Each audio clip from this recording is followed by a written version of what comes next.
Megan! Megan, are you there? It's really important and urgent. Hurry up and answer me. Don't leave me hanging here. I'm sorry, I really don't have time to talk right now. I'm super busy with work and I can't afford any distractions. Busy? What are you talking about? I never see you leave the house. Aren't you just like a full-time housewife or something? You know, cooking, cleaning, taking care of the kids, that kind of stuff. How hard can that be? My brother must be very stressed and miserable to marry a useless wife like you. Hey, you watch your mouth. I've told you a bunch of times already that I work from home. I have a remote job as a web designer, and I have deadlines and projects to finish. And before you ask, yes, my husband and I basically make the same amount of money.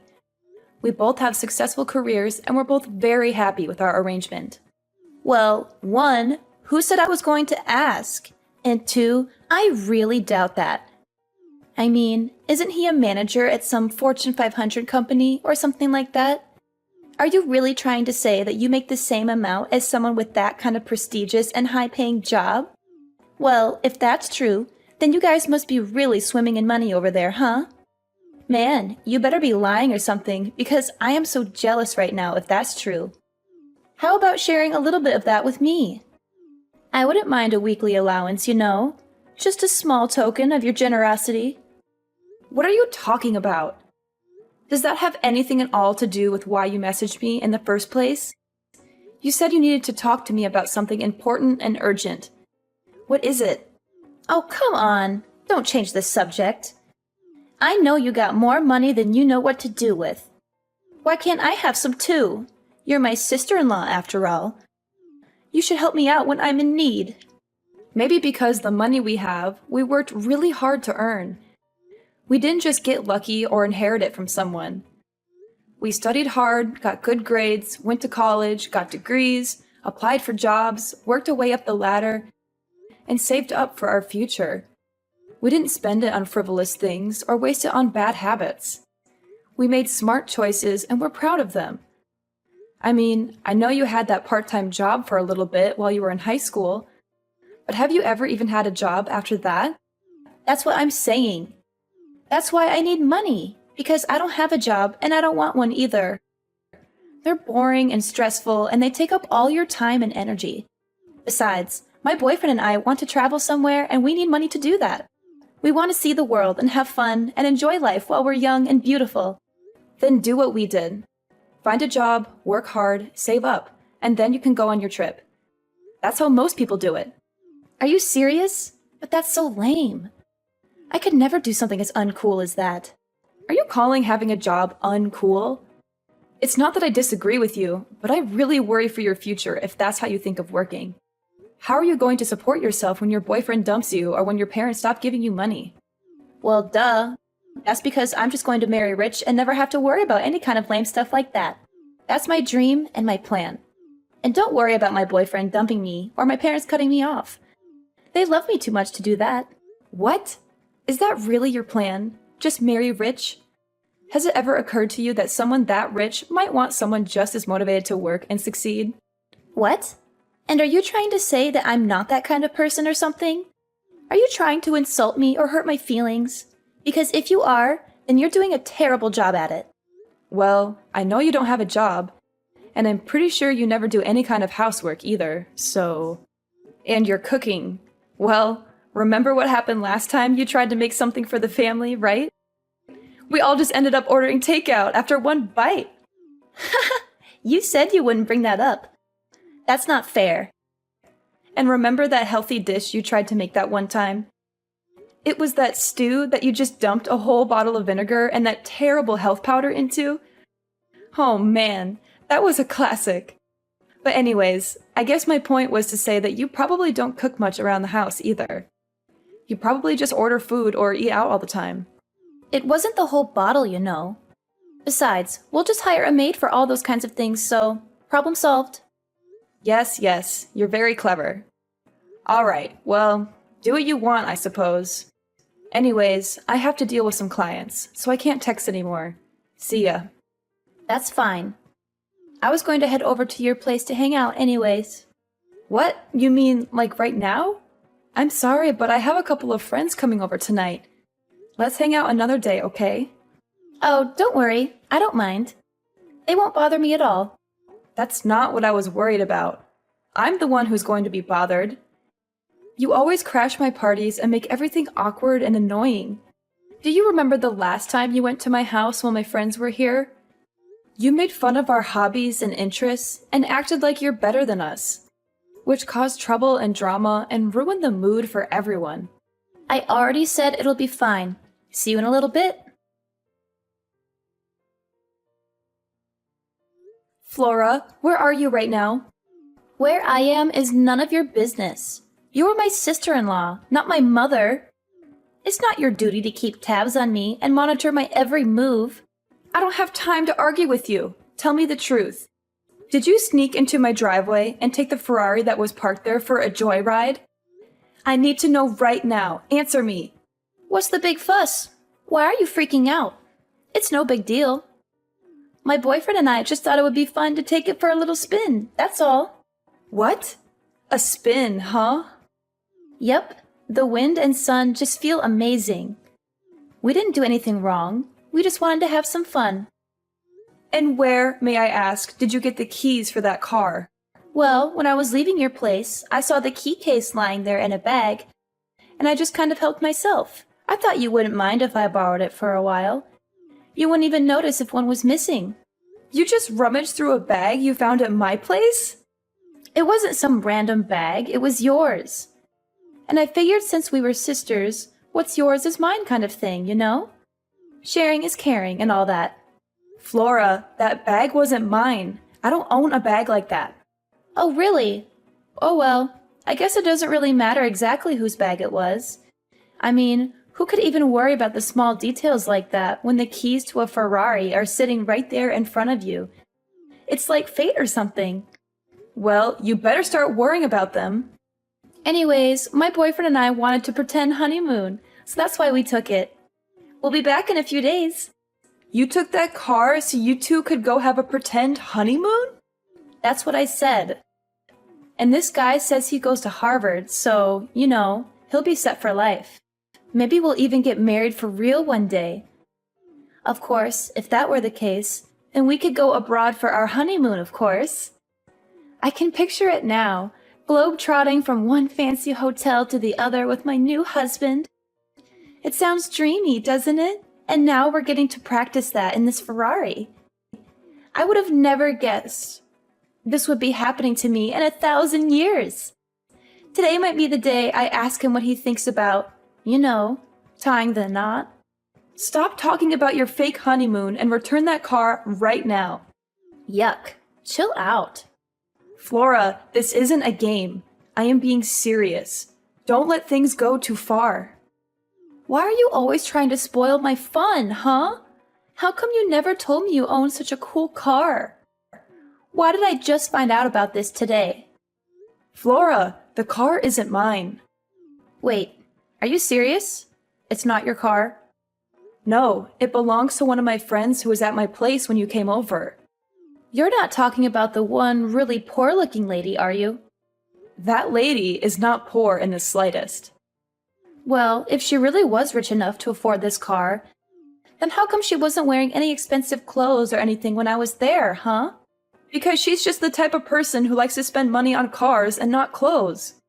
Oh, I see what you're doing here. You're just jealous and you don't want me to have any fun.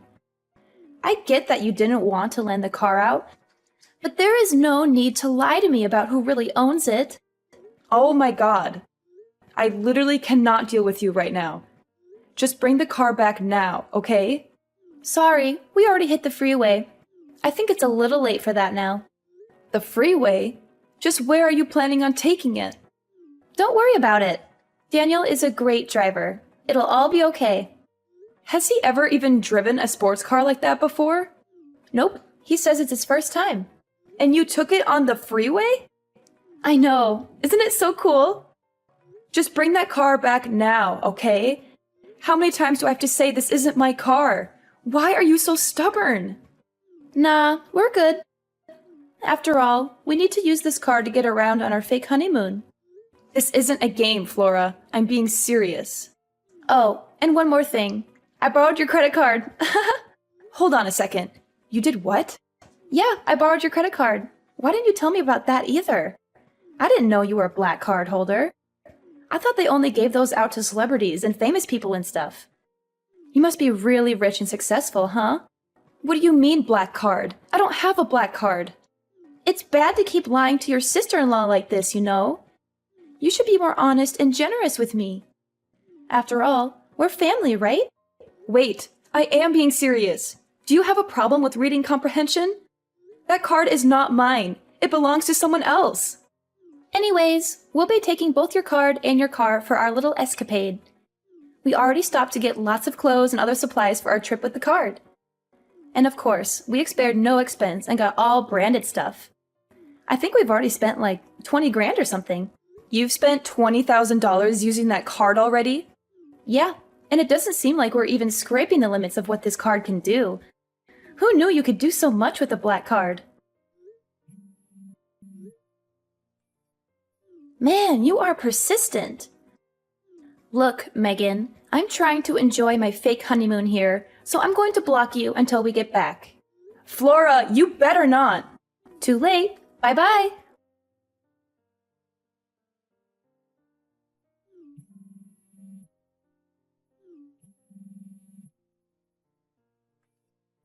Megan, pick up the phone. It's an emergency. I'm not joking around. I'm being serious. You have to answer me right now. What do you want? I'm busy right now. Can't you leave me alone for once? I can't use your credit card anymore. It stopped working. Was it a fake or something? Did you trick me into taking a fake card? Was the black card you stole a fake? Yeah. Daniel and I are trying to check into our hotel, but they won't accept our card. We made them try again and again, but they said the payment wasn't being accepted. That means that the card was a fake or something, right? Oh man, this is bad. What should we do? Flora, you can't use that card because the owner froze it. They realized someone stole their card and they called the credit card company to stop any more purchases from being made on that card. What? They froze the card? How could they do that? Yeah, it's that thing when you call the credit card company to stop any more purchases being made on that card. It's a very common and sensible thing to do when someone steals your card. I know what freezing a card means. But if the card is frozen, then that means we can't check into our hotel. And the room I booked was supposed to be one of the best suites this place could offer. It had a jacuzzi and a balcony and a minibar and everything. It was supposed to be our dream vacation. Maybe just try paying for the reservation with your own money instead. But we only have a little bit of cash on us right now. We spent most of it on gas and food and souvenirs and stuff. We thought we could use your card for everything else. I see. And if it was a hotel suite that I'm sure cost quite a bit, huh? Maybe just go to the bank and take out some money to pay the deposit. You know, the bank where you have an account with your own money. I didn't bring any of my bank cards on this trip. Wow. Are you serious? Going out to such luxurious places, but you didn't bring money, but only care about using a black card that's not yours? How irresponsible and selfish can you be? I didn't think I'd need to since I was going to be using your card instead. That's why I need you to go unfreeze the card right now. Please. Please, Megan, please. You're my only hope. Look, I tried to explain this to you earlier, but that card doesn't belong to me. But that wasn't a lie? You weren't trying to trick me or prank me or something? Flora, open your eyes. Look at the card. What name is inscribed on it? Is my name Megan Flynn? But I thought I looked at it before I took it. Let's be real here. You barely read at a 4th grade level. So let's not pretend literacy is your strong suit. Don't be freaking rude. I know how to read. Okay, then take out the card. Hold it up to your face and reread the name printed on the card. But it can't be. I just glanced at it and I thought it said Megan, but it really says Megan. And the last names are the same. How can this be? It's quite the coincidence, right? Actually, that's how we both became friends, because we basically had the same name. We joked about how if we were a couple, people might have trouble telling us apart on paper. So then who the heck is Megan? Why don't you try asking your boyfriend who she is? Why would Daniel know who she is? Just try asking him, okay?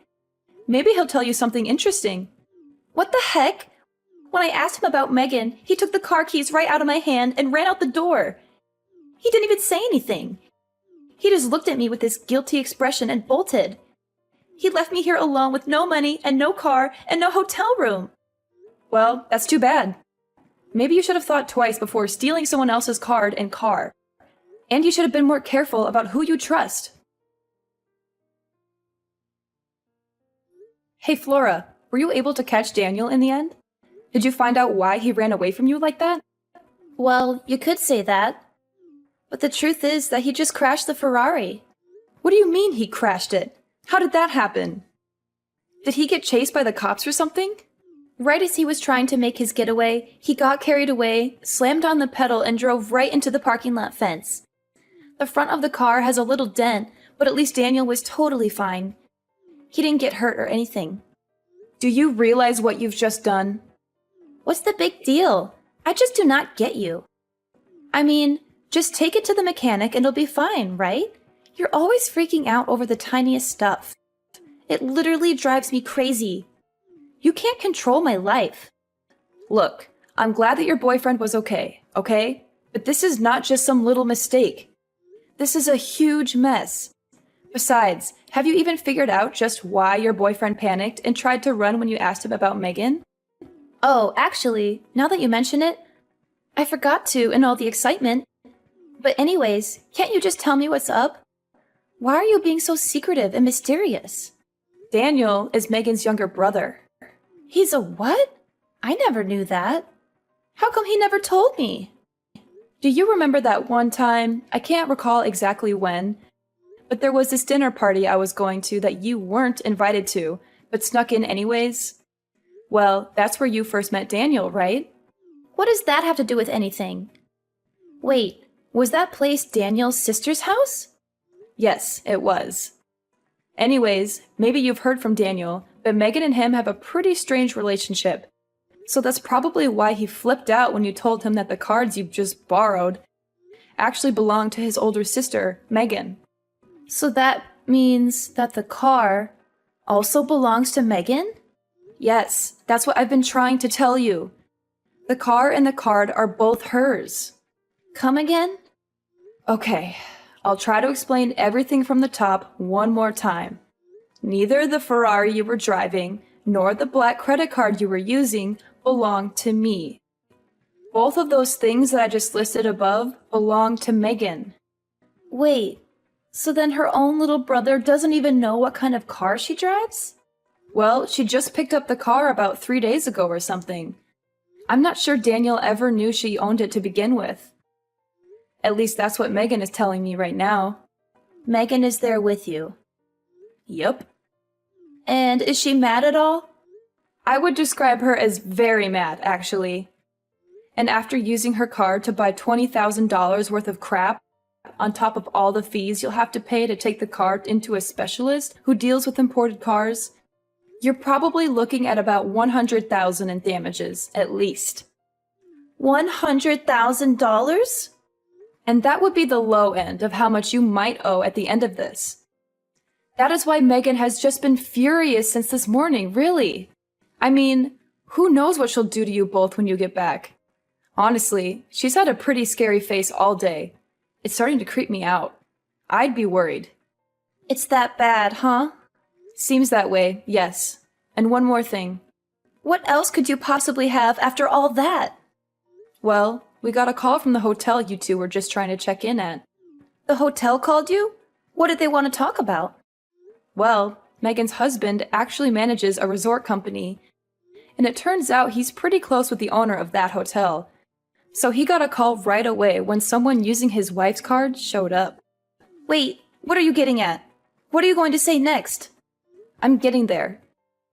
Anyways, I guess the police showed up to the hotel to ask about who this person with his wife's card was, and was asking Megan's husband if they wanted to pursue any legal action. I mean, I won't lie. She's not a lady you want as your enemy. Anyways, on that note, I gotta go. See ya. After dealing with the crashed car, Flora and Daniel finally came back home, both looking like dead men walking. They were exhausted, scared, and ashamed of what they had done. Megan was, of course, waiting for them in a swiveling chair we have, just so she could turn around dramatically to greet them as the two of them got on their knees to beg for her forgiveness. She had a cold and stern look on her face as she took out an envelope from her breast pocket and handed it to them. Inside was an invoice for $70,000. Listed there were, of course, the goods purchased with her stolen card, as well as the estimated cost for the Ferrari repairs. Towards the end of the items, however, was also listed the repairs on the hotel parking lot's fence, which was destroyed in the accident, as well as a hefty fine for reckless driving. Megan told them they should both be grateful that she didn't call the police on them or sue them for damages. She said she was being generous and merciful by giving them a chance to pay her back. Now, Flora is working at one of Megan's husband's resorts. She has to do all kinds of menial and humiliating tasks, such as cleaning toilets, scrubbing floors, and serving rude guests. Meanwhile, Daniel had to drop out of college and find a job at a company owned by a friend of Megan's. He has to work long hours in a cubicle, doing boring and tedious paperwork. He also has to endure the constant mockery and harassment of his boss and coworkers, who know he is there only because of Megan's influence. She made sure to wish them both good luck in paying back every single dime they owe. She also said she would be keeping an eye on them and monitoring their progress. She still goes to check on the two of them periodically. I think she gets some kind of sick pleasure out of seeing them both work so hard for what they did to her. She always has a smug smile on her face when she visits them. She says she is just being friendly and supportive, but I know she is really enjoying their misery.